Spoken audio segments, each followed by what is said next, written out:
What is up, guys? Welcome to a brand new video. Now, we haven't done a top 5 in a while, and honestly I only really like doing them when a lot has changed, but 6.17 was a big patch, so I thought we'd take a look. We're going to cover the top 5 though, 2 most reliable picks in the role, and also what supports work really well with them this time around, so something a bit different. If you enjoy this, feel free to leave a like, dislike it if you don't though, but let me know in the comments which AD you're using this patch. So at number 5 is going to be Jhin. He's not as bad as people are actually been saying he is this patch, but definitely not as good after those nerfs. Just so you guys know, right, OP picks, like how they work, I guess, without being rude at all, it means like even bad players can win and do well. Like that's kind of the whole point. But after they get nerfed, you now need to be like decent at the champion to win. Basically, all of those bad players who were winning and boosting the win rate before suddenly make the win rate drop massively because they start to lose, because they're actually not very good at the champion. He's not overpowered anymore, and that's why we've had like such a big drop. So his ultimate is not quite as effective anymore, really. It's still decent though, and actually like he is still strong early, but I kind of think there are 2 things. The first one is he's supposed to really be good early to mid game and then fall off a bit later. That's always how Jhin has worked anyway. OP to start with, falls off. Now early though, he is weaker, and so is his late game though. Both are gonna suck. The second thing is combined with the first, like late game AD carries are coming back now more. This means like Jhin in theory stands even less chance of winning a game if it goes later, which also sucks. If you do want to be more useful late game, you can still go with the crit build though. It's a good alternative, I guess, if you want to rely on your autos a bit more. And his lane phase though is still very strong. So you push, you have the 4th crit to trade and run away. Q bounce. If it kills minions, remember it's going to do more damage, and your ultimate to finish them off from range. I don't think he's like broken anymore, but he's still good, and a lot have just been kind of assuming he's bad, which really isn't true. So for supports that work well with Jhin, we're going to look at 3 per champion. The first one is Zyra, so you can proc the W mark from really high range, which leads to like some massive crowd control follow-up. You can chain crowd control too, which is really good, and it provides a lot of damage in the lane phase, so it's kind of like a high kill lane. Vel'Koz is very similar to Zyra, so your Q hit from miles away into like the snare, into a knock-up is a very deadly combo from very high range. Nautilus is like the opposite, but the same idea at the same time. So this sounds a bit weird, but Nautilus jumps in, right? Gives you the mark, chain crowd control, you ult from huge range while he takes the punishment and does damage up close. Like he's the ideal frontline really for you to play with. Okay, number 4 is going to be Kog'Maw. I know I've said this a few times and he's never like amazingly popular or whatever, but seriously, like he's actually very strong this patch. A lot of it is about his ticking time bomb thing. So basically, I played a game recently where I fed pretty hard in the lane phase. Like I got absolutely destroyed, and then I just carried mid game as soon as I got a few items. It's really hard to deal with that. Like you beat him early, right? You keep him down, and unless you can end, you're probably gonna lose. That makes you feel so useless really. Unless you one-shot him or something, it doesn't really matter if you're a better player than him early. I don't know, it's kind of like a crap feeling, I guess. It's not just in higher ranks either. I know every time I mention Kog'Maw, you guys are in the comments like, oh, it doesn't work in bronze and stuff, but actually no, this patch, like bronze, silver, gold, he is still broken. Like he's still really good. So I think he actually has like the highest damage in the game right now really, but it's also mostly magic damage. You probably won't believe me, but honestly, like his W is magic, Wit's End and stuff is magic as well. You probably do about 60% of your total damage as magic and 40% physical. That's like so hard to build against. There's no real pressure to do like really well early. If you do, you just get stronger early into the game, but the biggest problem is no mobility. So like you need a little bit of time as well in fights, and you're super weak to burst combos like LeBlanc. So for the supports, the first one is Braum. This in my opinion is the best support to play with Kog'Maw. You proc his stun in like half a second with your W on. He can frontline, tank, protect and peel, basically everything you want. Soraka is the second one. I actually played this lane yesterday for my gameplay channel today if you want to see it, but it's super good. Ardent Sensor is broken with this combo. It's a bit weak early, but if you can survive, you can just DPS and get healed the entire time in fights. Janna finally is a really bad lane. In my opinion, worse than Soraka, but ultimate peel in team fights is so good. This is like the, okay, I'm going to lose the lane, but we'll win the game after. Now, number 3 is going to be Ashe. Yes, she got nerfed, but for now, she's still fine. Like, she still has an awesome amount of extra stuff, not just damage. The engage, the slows, poke, and team fight. If you didn't know, though, you haven't watched that video, she's actually getting a nerf next patch as well. So if you think about it, Jhin is kind of just a damage source, really, I guess. Maybe you have the snare and ult slows to help a bit, but mainly just damage, right? Ashe does damage, like, obviously, but has a lot of extra stuff. Like, that's why even if she can't kill things, like, as fast, she's still going to be really useful. It's the same idea as Kog, in a way. Like, well, not really the damage part at all, actually, but you can still do a lot even if you lose your lane, which is good at the moment. Bot lane is being focused so much at the moment. I don't know if you guys agree with this or not, but I seem to find, like, loads of TP stuff happening, loads of ganks headed that way as well. So even if you get boned, though, you're still going to do things. It really comes down to the fact that I think she's just more well-rounded than every other, basically. You poke in lane, you have high range, arrow to engage, slow to cut, your Q range is focused to dish out the damage in team fights. No mobility does suck ass though right now when you get camped. Like, you need items to do damage, and that can can be a problem. Not as much of like a super hard carry champion, I guess, this patch, but still has the utility side. Support wise, we're going to start with Zyra. This is a massively old school lane. Like, this was like season 3, I think, or 4. I'm not sure which one. Cloud9 made this very popular anyway, and you get the double slow with Rylai's at the moment, which is really, really annoying to play against. In lane, it's loads to poke together though. It's very hard to deal with, and you can like have an arrow into Zyra. That combo is nasty. Soraka is another one. The silence field into arrow means they can't dodge. That's something not a lot of people play around, and it also just the heals, obviously, right? Ardent Sensor is nice with runins, but it helps to cover kind of your lack of mobility. Third one is actually Thresh. So the crowd control is just everywhere in this lane. You hook, you flay, you box, you arrow, you slow. Like, you provide damage and crowd control early, but also peel and protection later to keep us safe. It's kind of ideal, really. Now, before we go into our top 2, we're actually going to like divert off to the side into our most reliable AD carries this patch. I think both of these have gotten a lot better. Both will be around this number 3 spot, but it does depend on the player. You can carry for sure very hard, but you're going to have to put some effort in, I guess, and Lucian is the first one of these. So it's hard to put him in the top 5, really, where Misfortune takes a gigantic crap on him. Like, he doesn't stand much of a chance in that lane at all. He also doesn't use Duskblade, and it actually kind of lets him down a little bit, because most armor pen AD carries right now are using Ghostblade into Duskblade or the other way around for even more damage and snowball. You do have very high mobility though. You have the kite, the sustained damage for late game, which is really good, but you have low range, so it makes it hard to play against like a Jinx or a Cogmore. I honestly think it's like Black Cleaver and insane mobility in fights that's kind of keeping him relevant at the moment. Like, with his ultimate damage, he is still really good though. For supports, we're going to look at 2 for this guy. So Braum is the first one, probably the best kill lane actually. Like, your passive counts as 2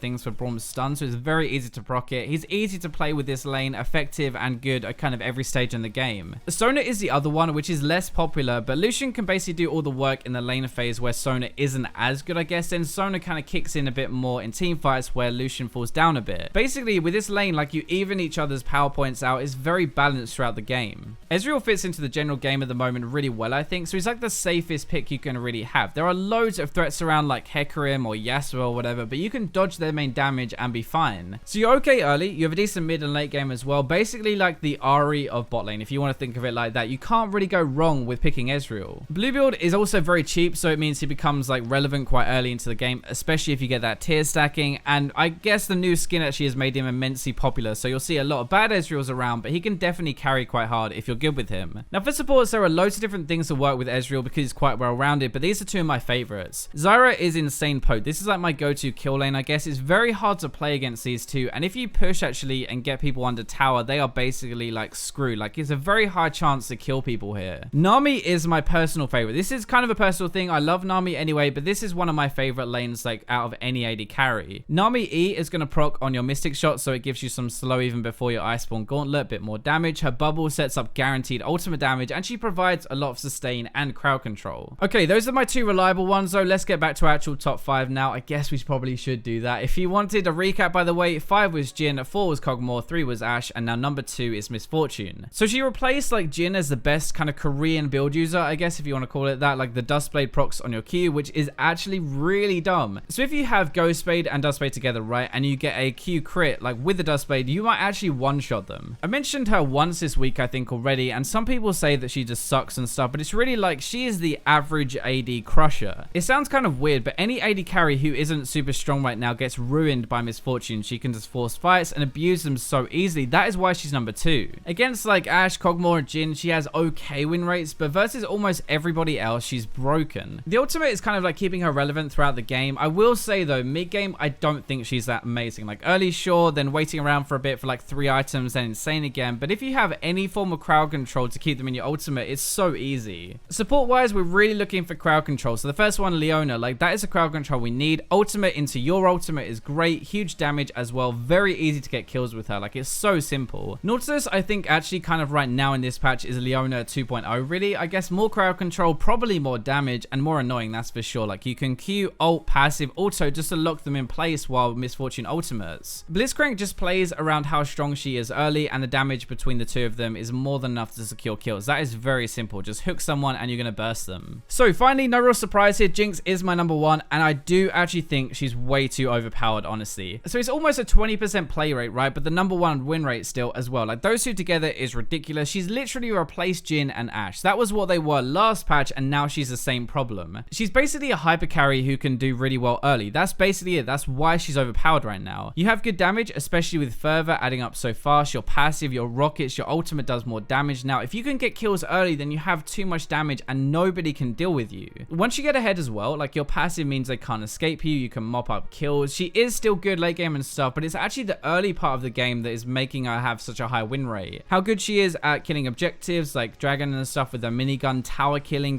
people, that is what makes her a monster. Runan's rockets and Fervor actually, like the three together is just insane damage and it's way too good. Like I don't know what they can really do with it because it's part of Jinx's kit, like the key rocket crits and stuff, but it's so good. So for supports, the first one is a bit different. Trundle actually, like you have a decent lane phase with these two, but it's more about the team fight. So your Trundle ultimate on a tank will steal his armor, which means Jinx can get through him even faster, and then you get your first reset quicker. Janna is really good with Jinx. As much as I hate Janna, like everybody knows I hate Janna, but the AD from the shield means more rocket damage and bigger crits, plus there's so much protection in team fights as well. It's even harder to deal with Jinx. Soraka, finally, you have a decent lane phase, and Jinx can just auto trade, she can take damage, she can farm for free basically. It's that thing of having like no pressure on you in the game with Soraka. Thank you guys for watching anyway. Let me know what you think about these picks in the comments, and I'll catch you all in tomorrow's video.